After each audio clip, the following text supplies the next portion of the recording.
We are going to be going over aurally identifying intervals today. So you should know in notation pretty well by this point what intervals look like and also how to build those intervals. And we have a lot that we have learned. So something that makes it a little bit easier to identify by ear or to even just sing is whenever you kind of know something that already sounds like it. So like a song that you know in your head and you just have to memorize which song goes with which interval.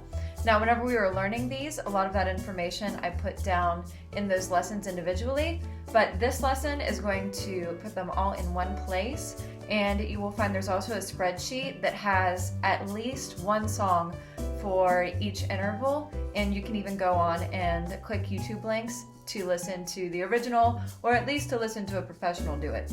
So, let us begin. Okay, we're going to start with the minor second. The minor second is super easy because it sounds like the Jaws theme, which sounds like...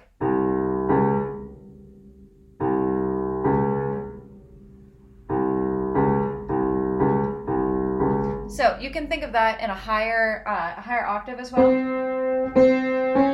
That minor second. Also, if you're thinking in the grand scheme of a key, it's Tito, Tito. That is a half step or a minor second. So the major second sounds like happy birthday and the first two notes of happy birthday. So the word happy stays on the same pitch. Birth goes up. It sounds like happy birthday. So it's happy birth, major second. All right, the next one is a minor third, and you will probably recognize Brahms' Lullaby. So it sounds like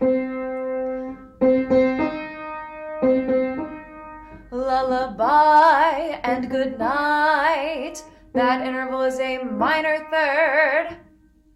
Moving on to a major third, it sounds like keyboard cat.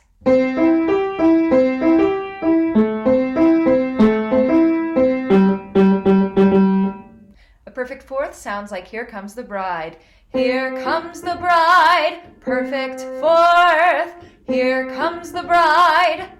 Moving on to the tritone, also known as the devil's interval. So this sounds like the beginning of The Simpsons. The Simpsons. This is a tritone, tritone, and it sounds very unsettling together. But whenever you resolve it, The Simpsons, it sounds a lot better. So moving on for a perfect fifth, we've talked about this before. It sounds like Star Wars, da da da da da da da da da da da. It also sounds like, this one's maybe a little bit easier to sing, Twinkle, twinkle, little star. A minor sixth sounds like there are two here. One you might be more familiar with than the other, so whichever one you like, keep that one and try and lock it away so you remember that interval.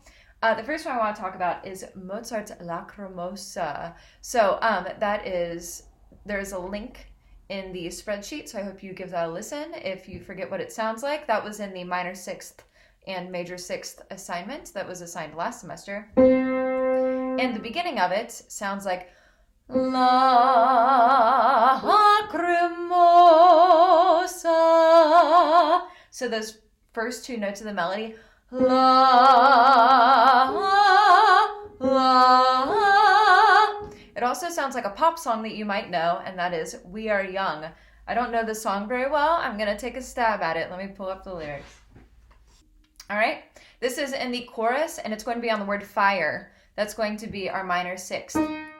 So let's set the world on fire. We burn brighter.